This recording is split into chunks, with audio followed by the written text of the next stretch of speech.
Olá pessoal, tudo bem? Bem-vindos ao Papeando com Pamplona. E hoje, novamente, diretamente de Minas Gerais, no convênio do Supremo com o SES, para gravarmos aqui com grandes nomes do direito brasileiro. E é, sem sombra de dúvida, com um grande nome que nós vamos falar hoje. Professor Gierle Nunes, advogado, professor da UFMG, da PUC de Minas, um dos grandes talentos da nova geração de processualistas civis brasileiros, e falando hoje sobre um tema intrincado, um tema complicado, um tema cada vez mais importante no processo civil brasileiro, que é o tema dos precedentes. Professor Gierle, que bom recebê-lo no Papeando com Pamplona. Rodolfo, é um grande prazer estar aqui com você, estar aqui com o seu público, com os espectadores online. É uma satisfação estar aqui para poder falar desse tema que realmente vem se tornando cada vez mais importante, até porque há uma aposta muito grande nos precedentes para tentar, em alguma medida, resolver alguns problemas que o sistema de justiça brasileiro padece na atualidade. E isso que é importante. Vamos tentar delimitar. O que é que pode ser considerado um precedente judicial? Bem, Pamplona, na verdade, o termo precedente, ele é ordinariamente utilizado, ou pode ser utilizado de vários modos. Sim. Num sentido mais coloquial, o precedente é tão somente uma decisão proferida por um tribunal no passado. Sim. Só que, ao longo da década de 90 e dos anos 2000 para cá, o termo precedente ele foi ganhando uma nova perspectiva no direito processual brasileiro, em especial depois do advento do Código de Processo Civil de 2015. Sim. Porque o CPC de 2015, como ele cria um capítulo próprio e ele utiliza dos precedentes em alguma medida para estabelecer uma vinculação que, na verdade, é em alguma medida artificial, sim, entre os precedentes e o seu uso para resolver e gerenciar os chamados litígios repetitivos no Brasil, e isso precisa ser ponderado desde o início, que sim, se trata de uma vinculação absolutamente artificial, certo, porque os precedentes eles não foram criados para resolver o problema da litigiosidade repetitiva, mas isso se deu no Brasil, em especial a partir dos anos 2000, com essa finalidade. Mas o precedente ele ganhou uma nova perspectiva, verdade, porque o CPC, em alguma medida, ele chama de precedentes algumas das decisões proferidas pelos tribunais. Então, em princípio, a legislação, no artigo 927, ela estabelece um rol, que não é taxativo, mas de alguns pronunciamentos judiciais, que eles serão, na verdade, formados de um determinado modo, e para isso eu vou precisar de um procedimento específico. Perfeito. E essas decisões, o resultado desses procedimentos, são chamados tecnicamente precedentes.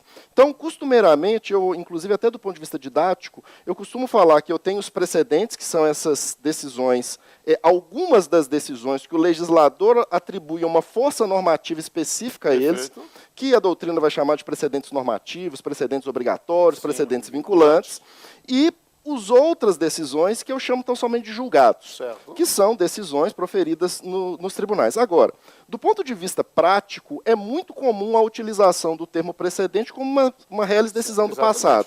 Na condição de magistrado, fala, tem precedente sobre essa matéria. Pois é, mas como a legislação ela estabelece uma força específica tão somente para algumas dessas decisões, sim, eu costumo falar que precedentes é um conjunto relativamente limitado de decisões, certo, que são formadas através de determinados procedimentos, e o restante das decisões são julgados que cumprem uma função persuasiva, mas não têm a função especial, claro, atribuída pelo próprio artigo 927 do Código de Processo Civil, de serem decisões de observância obrigatória e de análise obrigatória, tanto pelos advogados, certo, quanto pelos juízes, quando da elaboração das suas petições ou das suas decisões. Agora, eu queria entender por quê. Porque nós demonstramos aí que a expressão precedente, ela saiu dentro de uma concepção, digamos assim, etimológica, coloquial, para um sentido específico no Código de Processo Civil.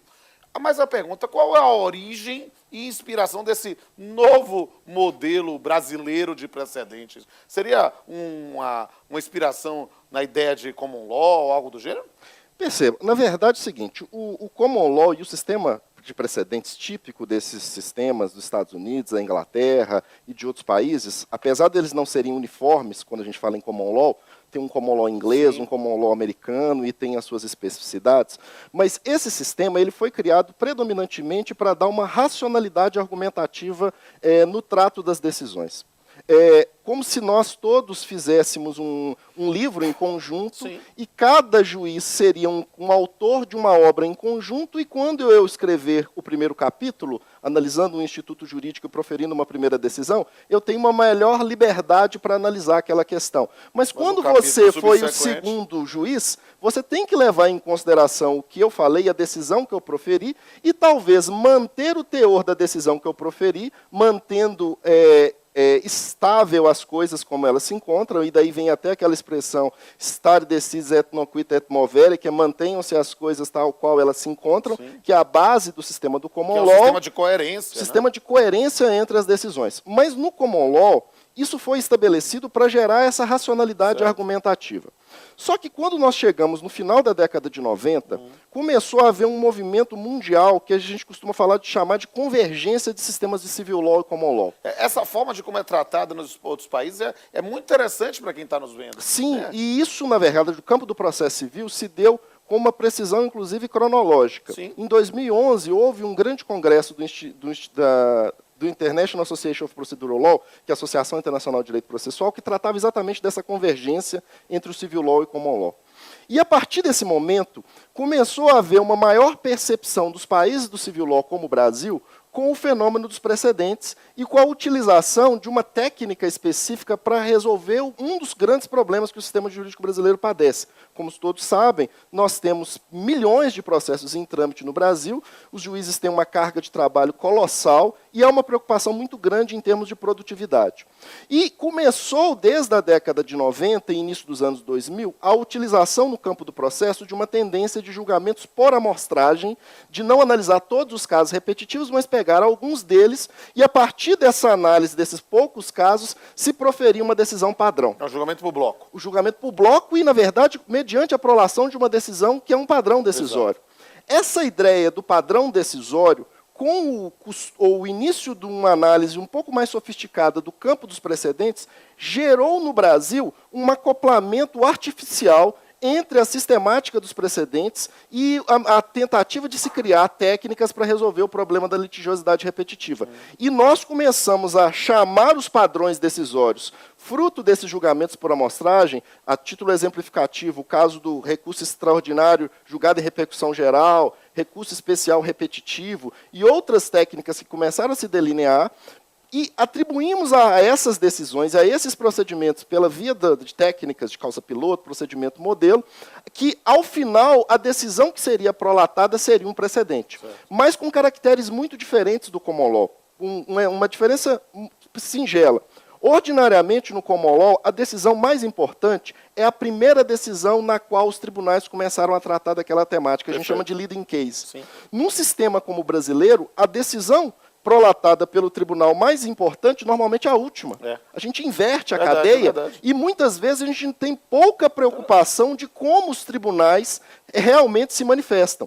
E isso cria uma distância na medida em que a busca por uma estabilidade do entendimento dos tribunais, e a busca por uma coerência no trato das decisões pelos juízes, até porque existe um dogma errôneo que foi consolidado no Brasil, de que os juízes teriam ampla liberdade para analisar e julgar como bem entendessem, às vezes até em conformidade com a sua consciência, e isso gera, às vezes, um arbítrio ou uma difusão, uma prolação de um decisionismo extremamente preocupante. Claro. Então, o legislador do Código de Processo Civil de 2015, quando da sua elaboração, ele começou a tentar utilizar o discurso dos precedentes exatamente para tentar acabar com essa anarquia interpretativa, certo, e perseguir o que está no artigo 926, que é a persecução de um sistema jurídico no qual as decisões sejam tratadas buscando coerência, integridade e estabilidade. Eu queria nesse ponto, porque, perceba,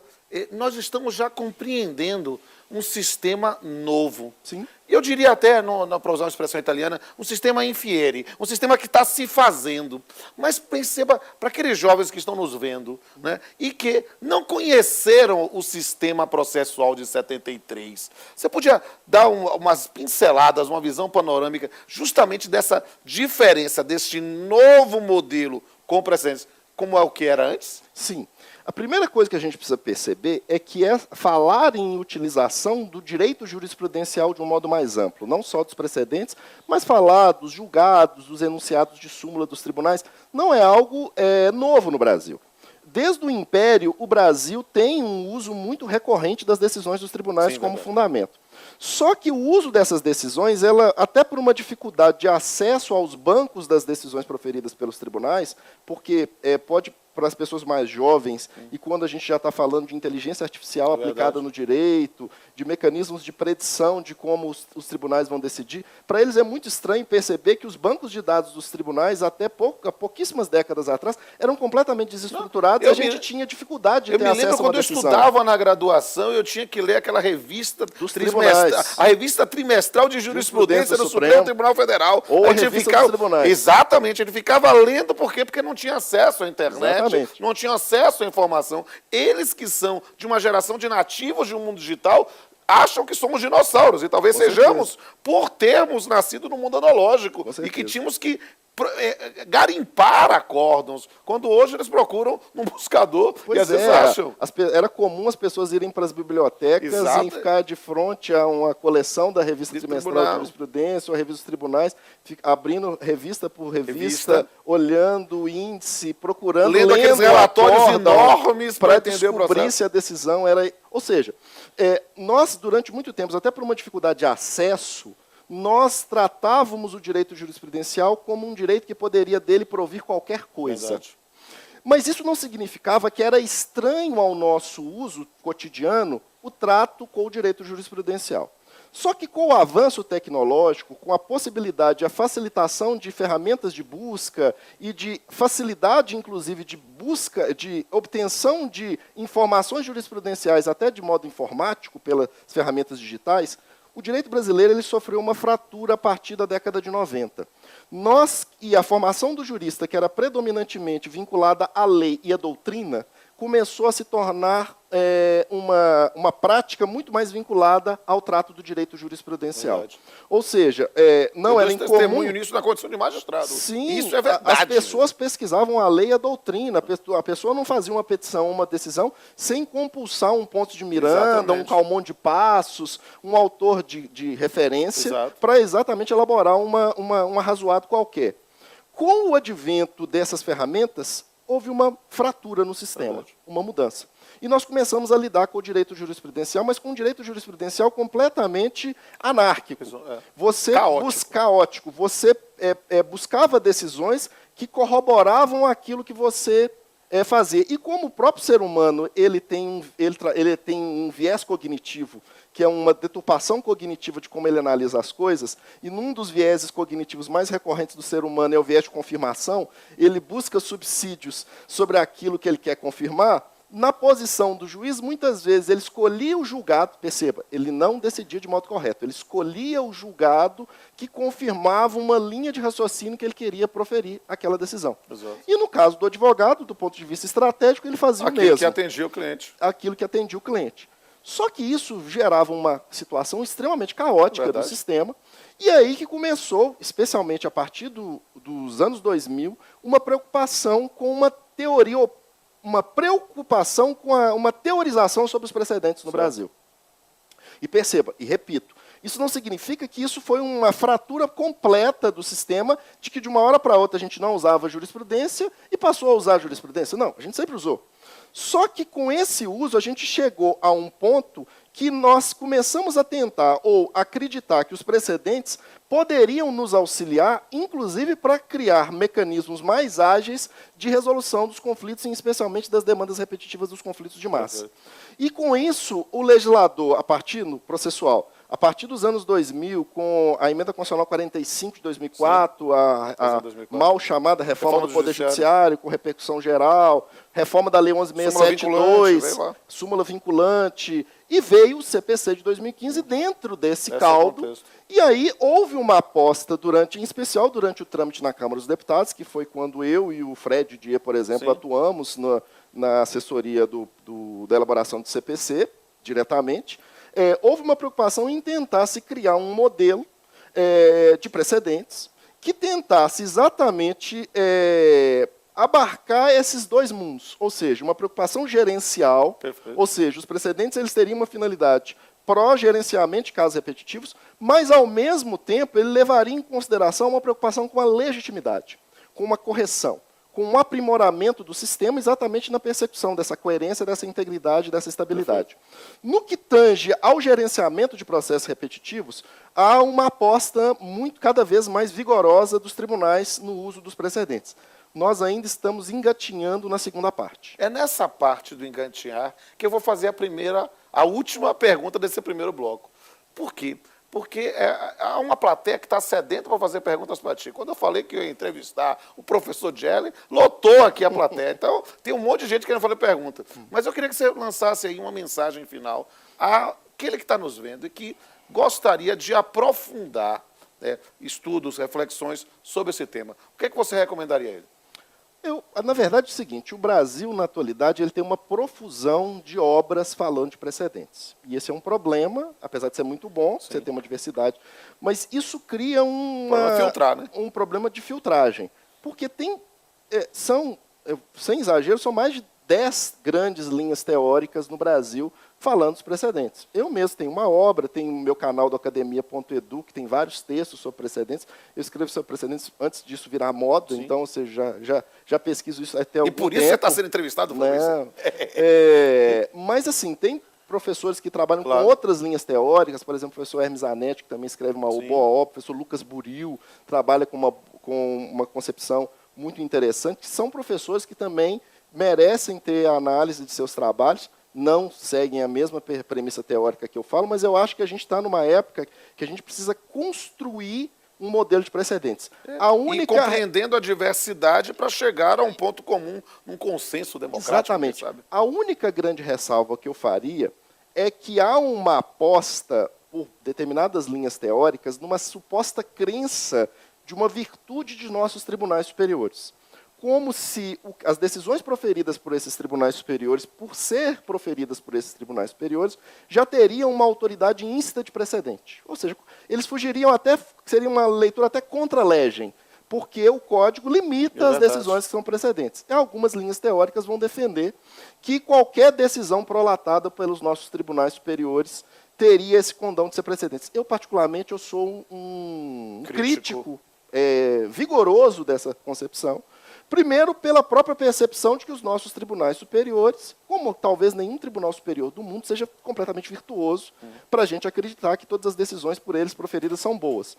Só para falar dos principais tribunais que nós estudamos os precedentes deles, a própria Suprema Corte americana tem decisões trágicas proferidas pela Suprema Corte. Sei lá, título exemplificativo, o caso Adler versus New York, de 52, que, em alguma medida, chancelou o macartismo nos Estados Unidos, para aqueles que não sabem, que é aquilo que, em alguma medida, está começando a se tentar defender no Brasil, que é a ideia de escola sem partido, de que os professores não teriam liberdade de cátedra, e o caso Adler versus New York foi uma decisão péssima, proferida pela Suprema Corte americana, que foi, felizmente, superada, teve um overruling em 67, quando se verificou que era uma decisão absurda.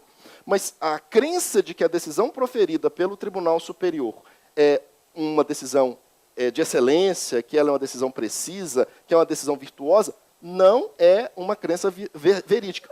E só para terminar o argumento. Ordinariamente, os tribunais superiores, eles mantêm um coeficiente quase diminuto de decisões, que eles chamam de decisões contramajoritárias, que são decisões que servem como uma grande vitrine para o tribunal se apresentar como um tribunal garantista, inclusivo, um tribunal progressista. Por exemplo, no Brasil, quando a gente fala do Supremo Tribunal Federal, a gente sempre fala da decisão que autorizou a união de pessoas do mesmo sexo, a DPF 132, fala da que autorizou o aborto de fetos anencefálicos, e fala mais de umas 3 ou 4 decisões, e a gente para de falar de decisões nas quais o Supremo Tribunal Federal deu uma decisão em prol uma minoria. Porque os tribunais de sobreposição são tribunais de poder. E, sendo tribunais de poder, eles são predominantemente tribunais conservadores, nos quais os interesses predominantes econômicos, políticos, têm muito mais voz e muito mais acatamento do que os interesses das minorias. Então, essa suposta crença que a jurisdição constitucional ela teria, de per si, uma função em prol das minorias, contra as maiorias, no sentido de equilibrar a balança entre maiorias e minorias, é um discurso muito mais retórico do que propriamente constatável do ponto de vista empírico e estatístico em qualquer tribunal de sobreposição do mundo. Talvez a melhor conselho, a melhor dica, a melhor orientação que podemos dar aos nossos ouvintes, aos nossos estudantes, aos nossos espectadores, é dizer que a função de um tribunal superior talvez seja errar por último e não errar em primeiro lugar.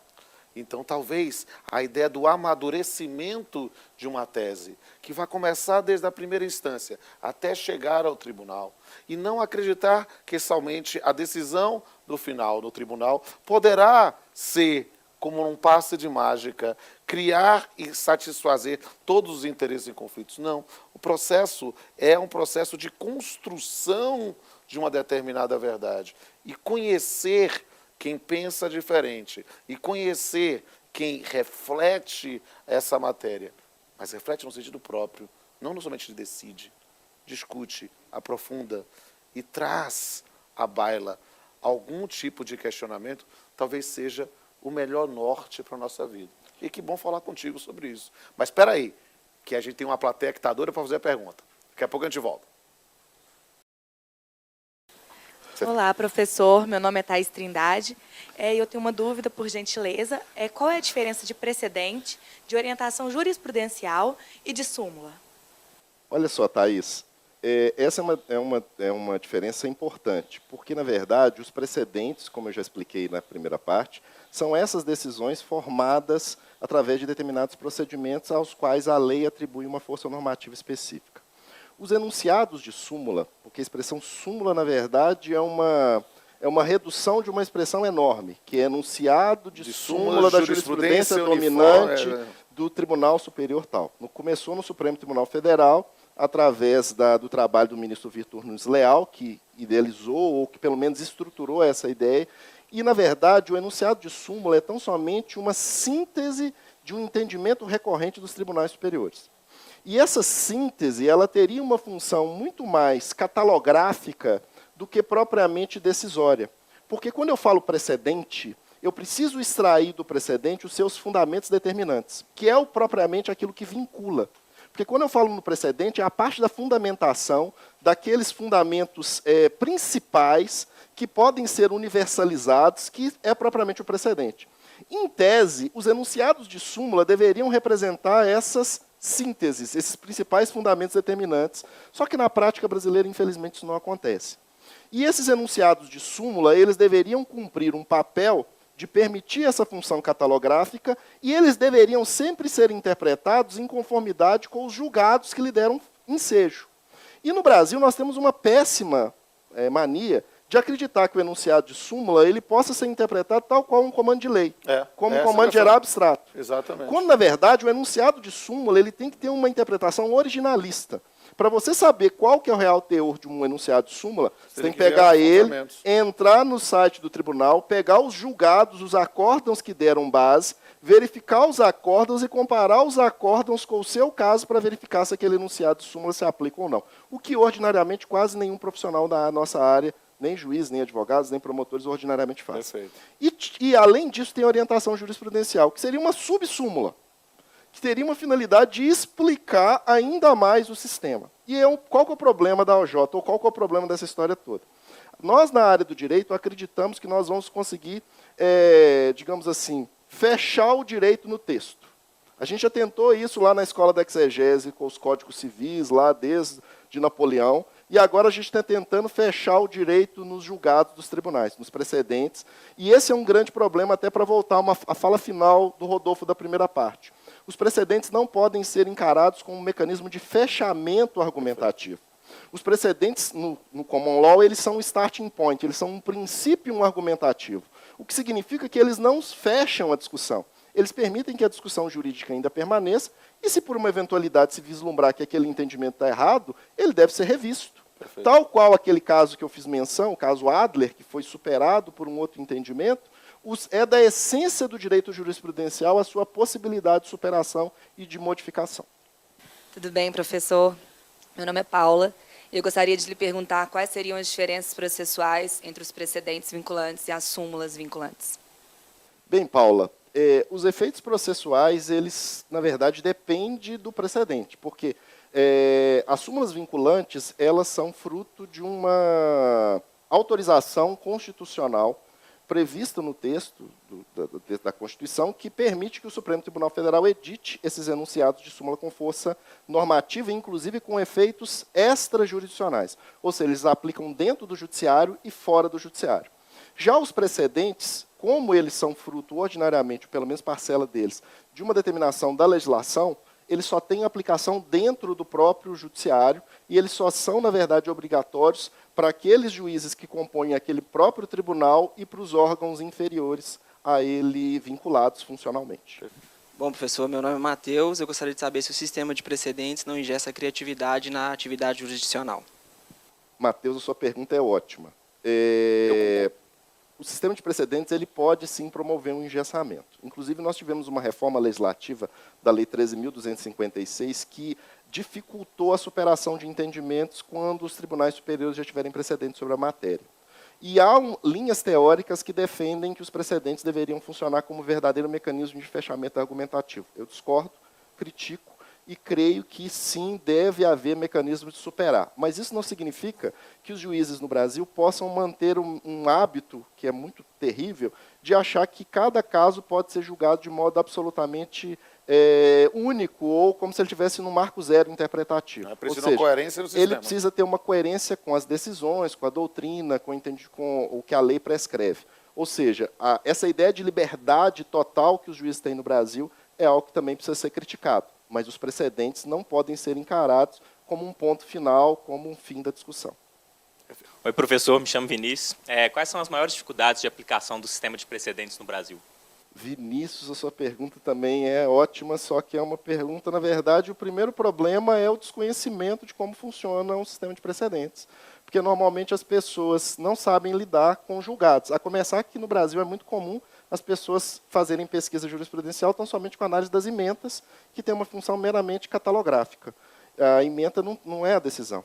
Então, a gente precisa, na verdade, aprender a trabalhar só com o interteor dos acórdãos, saber extrair dos acórdãos o que é fundamento determinante, os próprios tribunais e os juízes levarem em consideração as decisões do passado, serem coerentes com as suas próprias decisões. Normalmente, os juízes eles não têm coerência nem com as próprias decisões por eles proferidas. Às vezes, numa mesma sessão de um tribunal, um relator julga um caso de um jeito e julga um outro caso idêntico de um jeito completamente diferente. Então, nós precisamos entender o sistema de precedentes. Então, acho que o grande desafio é a compreensão do sistema de precedentes, porque nós temos já material para isso. Uma compreensão crítica para dizer que, quando eu tenho uma ementa, eu tenho que entender qual foi a razão da decisão que levou aquela ementa, aquela súmula, aquela construção. Por quê? Porque a ementa, decidir só com base na ementa, com base na súmula, é a lei do menor esforço. E, na verdade, o direito é sério demais para a gente se limitar a querer repetir fórmulas mágicas. Professor, meu nome é Camila. O sistema de precedentes, na forma que é concebida no CPC 2015, é aplicável aos juizados especiais?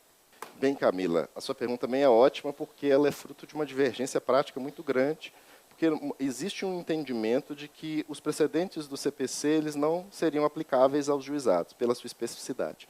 Mas o entendimento que vem prevalecendo é que, como os juizados fazem parte do judiciário como um todo, o teor das decisões por eles proferidas, os precedentes em geral, também vão ter aplicação no âmbito dos juizados especiais. É claro que eu posso ter que verificar uma questão de competência, de abrangência do precedente, mas os precedentes, em geral, eles têm, sim, aplicação plena no sistema dos juizados especiais. É justamente essa questão da especificidade, mas o sistema tem de ser único. É preciso compreender. E uma das coisas que eu tenho aprendido muito aqui nessa aula, nessa entrevista, nesse papo, porque nós temos aprendido sobre o tema e talvez a ideia de entender precedentes é a ideia de entender coerência dentro de um sistema. Eu estou aqui encantado, mas infelizmente eu preciso encerrar. né? E eu quero dizer, professor Gerley, que foi uma honra recebê-lo. A honra foi Foi toda minha. um prazer recebê-lo,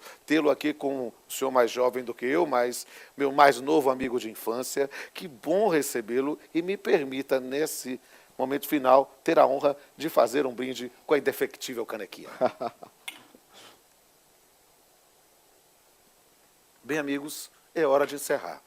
Se você gostou desse programa, veja os bastidores nas redes sociais, bota a hashtag Papeando com o Gerley Lunes. Você vai ver isso. Bote Papeando sobre precedentes, também vai ser legal, a gente vai achar um monte de referência, vai ver essa plateia encantadora que está aqui hoje.